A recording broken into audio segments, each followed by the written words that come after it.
Shalom Adonai, estamos aqui no meu escritório para um momento de reflexão. Parei de escrever agora, você está vendo ali no fundo os meus livros que eu tenho publicado, né? O Hermenêutica Pentecostal, o amarelo, depois aquele capa preta ali é o Escatologia Pentecostal, o cinza é o Teologia Bíblica do Antigo Testamento e depois ali no meiozinho tem o Fundamentos Escatológicos de Daniel. São livros que eu tenho publicado e em um momento oportuno eu estarei também apresentando meus livros na gravação dos vídeos, né? Para fazer até um merchandise no começo, no início de cada vídeo. Hoje eu quero falar com vocês um pouquinho, refletirmos um pouco sobre o mundo greco-romano. Ainda que as razões, não é, de forma até didáticas, elas tenham nos separado, o judaísmo até, vamos dizer assim, do restante, né, do mundo, da sociedade no qual a igreja cristã se desenvolveu, a verdade é que no primeiro século depois de Cristo, todo o contexto do Mediterrâneo, toda a bacia, né, do Mediterrâneo, ela gozava de uma unidade política e cultural jamais outrora igualada, que era justamente esta proposta política desenvolvida pelo mundo greco-romano, que foi disseminada a partir do pensamento grego por meio das conquistas de Alexandre, né? E não só de Alexandre, mas também da própria proposta da helenização.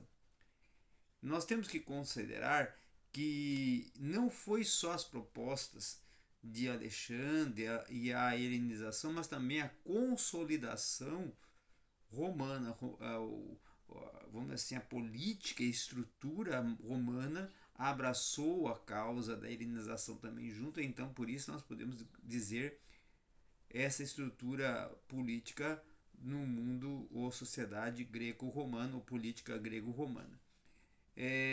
Nesse aspecto é que nasce a cultura universal, tá? Embora ela se conservasse importantes variações regionais, não é? Ela unia todos os povos do Império e essas conquistas de Alexandre a partir dos anos 334 até 323 a.C., elas foram ao mesmo tempo a causa, né, a propulsão e a consequência de grandes mudanças no pensamento grego. Nós temos que considerar que antes de Alexandre e ao longo de todo o período, desde Homero até Aristóteles, o pensamento grego seguiu um caminho sem o qual as grandes conquistas do século IV, tá, seriam inconcebíveis. O pensamento grego antigo era tipicamente aristocrático e racista. Todos os povos não helênicos eram bárbaros, tá?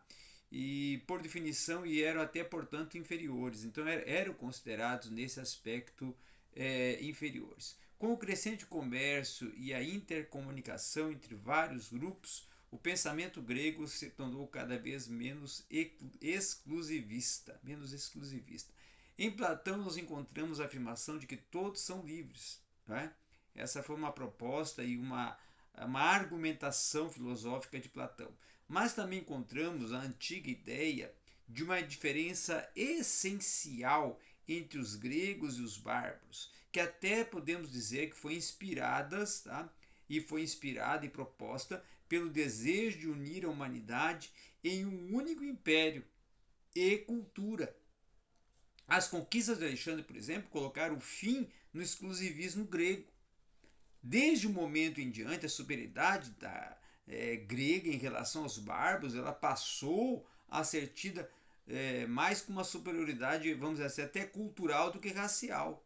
Tá? A filosofia não se preocupava mais com a participação do cidadão na vida da cidade, como na época até proposta pelo próprio Platão, né? Mas antes com a participação do indivíduo no novo ambiente cosmopolita. E é precisamente importante nós até pensarmos e inserirmos nesse contexto que uma das marcas distintivas do pensamento helenístico em relação ao pensamento grego é justamente esse cosmopolitanismo individualista. Esse cosmopolitanismo individualista, então, é uma das marcas do pensamento grego nesse período. tá? As conquistas vamos assim, de Alexandre não ocorreram em um vácuo cultural. Antes, elas subjugaram países com culturas muito antigas, tais como Egito, Síria, Pérsia, Mesopotâmia. E em cada um desses países, a influência da cultura grega ela foi sentida, foi proposta antes mesmo da época de Alexandre. Se nós formos olhar, a conquista e a cultura local ela foi obscurecida por muitos séculos, apenas para reaparecer transformada e se expandir para muito além das suas fronteiras originais. Então esse reavivamento das antigas culturas do Oriente Próximo, ela vai ocorrer e ocorreu, né, simultaneamente ao século I da era de cristã. Por esta razão, é então que nós vamos estudar o pano de fundo helenístico do cristianismo primitivo.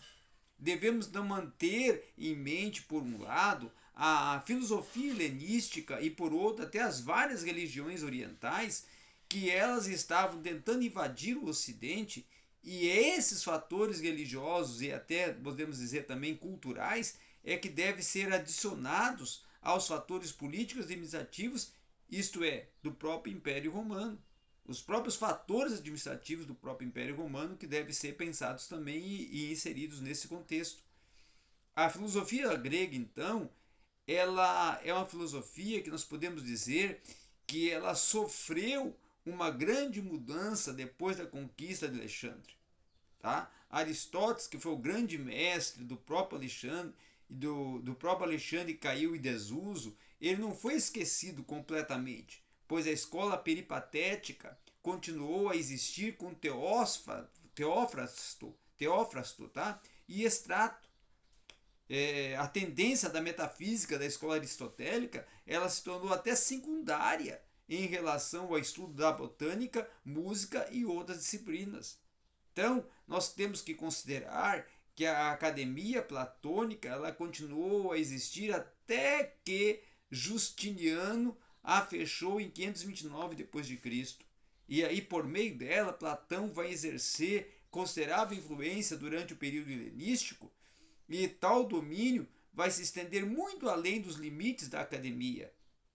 E é interessante notarmos que, embora o Museu de Alexandria tenha se fundado pela inspiração do peripatético Demétrio de Faleros, foi logo capturado pelo espírito platônico que se tornou um de seus principais baluartes. Tá? Então, assim, o que nós temos que ponderar e até pensar também e refletir que o próprio helenismo, se não viesse a ignorar a contribuição de Aristóteles e de Platão, e até por meio dele de Sócrates, né, exerceria maior influência na moldagem da própria filosofia do período.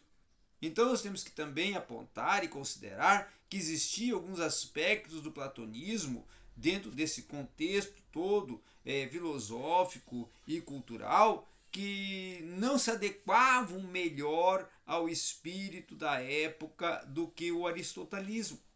Entre estes, o mais importante tinha a ver com a situação política e a própria situação contemporânea. O pensamento de Platão, bem como o de Aristóteles, ele foi forjado nos moldes do arcabouço da antiga cidade-estado grega, com a proposta e o objetivo que não era tanto o indivíduo, tá? E sim o bem comum.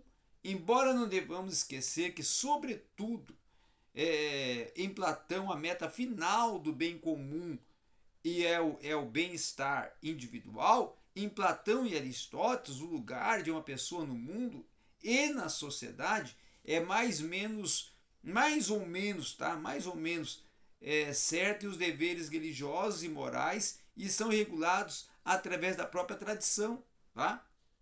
Então, nessas situações é que as pessoas, nesse caso, podem dar-se até a condição de especular e poderiam considerar a ética, tá? A ética essa aristotélica e platonista, como uma ética pautada em questões normativas do aspecto filosófico dentro de uma sociedade que tinha todo um contexto cosmopolita e se encontrava com uma defasidão moral devido à competitividade do pluralismo religioso e do secretismo, tá?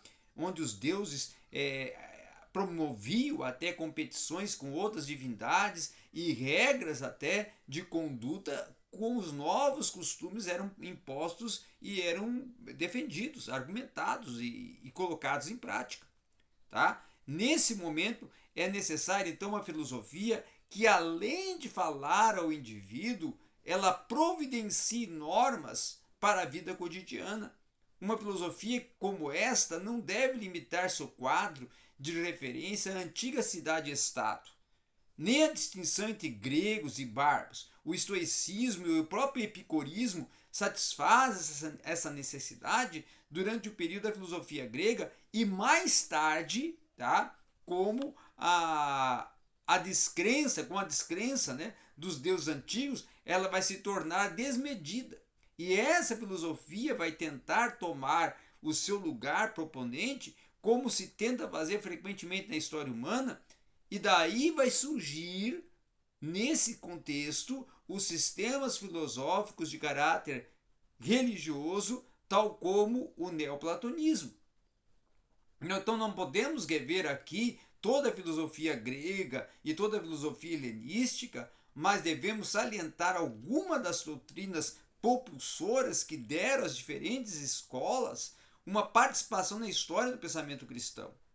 Quando nós colocamos entre todos os filósofos antigos e até o próprio Platão, quem tem maior influência no desenvolvimento do pensamento cristão primitivo, dentro dos seus ensinos, dentro das suas filosofias, da normatividade, nós temos que considerar que são as duas doutrinas mais propulsoras nesse período, são justamente a imortalidade e a pré-existência da alma, como um conhecimento da reminiscência e da forma do bem que era proposta e defendida pelo próprio Platão.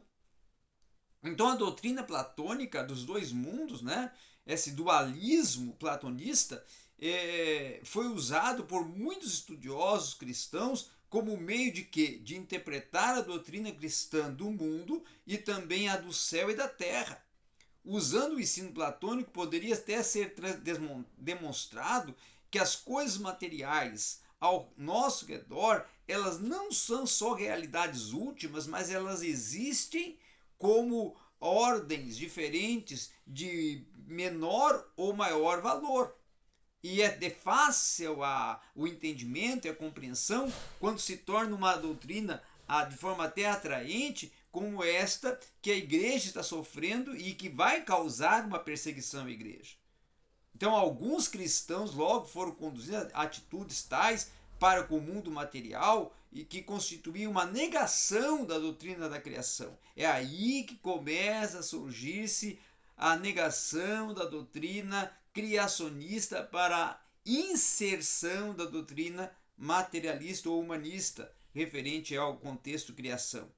Isso foi agravado pela tendência platônica de fazer uma distinção ética entre os dois mundos, de forma que o mundo sensível, o mundo das ideias, é a morada do mal, enquanto que o mundo das formas é o alvo da vida e da moralidade humana.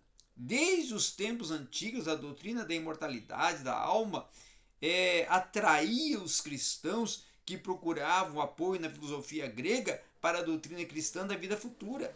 Se Platão tinha afirmado que a alma é imortal, tá? Para que os pagãos até agora viessem a zombar dos cristãos, ela também afirmava a vida após a morte. Os cristãos que argumentavam desse modo e nesse aspecto, normalmente, eles não reconheciam de forma alguma a diferença entre a imortalidade da alma, que é no contexto platônico, e a esperança cristã da ressurreição. O sistema platônico fazia da vida futura não um presente de Deus, mas um resultado natural do divino no humano. O ensino platônico afirmava a vida eterna da alma e a morte eterna do corpo, visto que somente o espiritual pode ter permanência, Platão então ensinava não apenas a imortalidade, mas também provavelmente a pré-existência e a transmigração das almas. Tudo isso era muito diferente do que era proposto, defendido, argumentado, ensinado e fundamentado no contexto doutrinário e teológico do cristianismo. Contudo, o que nós temos também que apontar que não poucos pensadores cristãos, até desejosos de expressar uma nova fé à luz de uma filosofia platônica, vieram a incluir uma parte ou todo um contexto dessa filosofia em seu sistema doutrinário. Então essa doutrina platônica do conhecimento, ela estava baseada, tá? Ou seja, essa epistemologia platônica estava baseada na desconfiança dos sentidos como meio de se alcançar a verdadeira sabedoria. E isso não se deve a uma falha dos sentidos em si, mas é devido ao fato de que eles podem fornecer informações apenas sobre os objetos deste mundo, tá? Não sobre formas puras, mas dentro de um contexto que o verdadeiro conhecimento somente pode ser o conhecimento das formas. E é óbvio que os sentidos não são os meios mais adequados para se alcançar, mas Platão ele utilizava a teoria da recordação ou da reminiscência, tá? Que por sua vez requeria a doutrina da preexistência das almas, naturalmente nas linhas mestras, tá? Do pensamento cristão, que nunca aceitou a preexistência de almas e não poderia interpretar o conhecimento como uma reminiscência, mas uma desconfiança dessa percepção sensorial foi prontamente aceita pelos cristãos e até por meio de uma epistemologia agostiniana que domina nesse momento, que vai dominar mais tarde o pensamento cristão por muitos séculos. Então, era essa a percepção e visão e cosmovisão da filosofia grego-romana que nós queríamos estar considerando, tratando e abordando nesta breve reflexão de conteúdo aula no dia de hoje. Mas como vocês estão curiosos, eu vou mostrar aqui os 4 livros rapidinho para vocês, tá ok?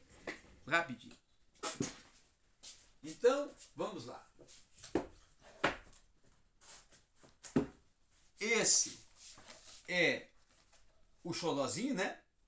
Fundamentos Escatológicos de Daniel, tem grande índice de venda. Esse aqui também tem tido grande índice de venda, é o Hermenêutica Pentecostal, tá? O Hermenêutica Pentecostal. E aí temos esse que é lançamento da editora Reflexão, que é desse ano, é lançamento desse ano, a Escatologia Pentecostal, tratando sobre dispensacionalismo, correntes pré-milenista, dispensacionalista, pré-tribulacionista, dispensacionalista, entrando também lá na questão do dispensacionalismo progressivo, do pré-milenismo, no caso histórico, e do pré-tribulacionismo histórico. Então é um livro fantástico esse aqui, tá? E também, claro, o Teologia Bíblica do Antigo Testamento, com a proposta de abordar os principais temas teológicos do Antigo Testamento. Então, esses são 4 livros que eu escrevi. Temos outros livros que são para instituições teológicas, outros que já estão sendo escritos para publicação no início do ano que vem pela editora Reflexão. É isso aí, essa foi a nossa aula de hoje, esses foram os assuntos que nós abordamos. E vamos ter mais assuntos que, quem sabe, eu vou gravar à frente da minha biblioteca. Obrigado a todos.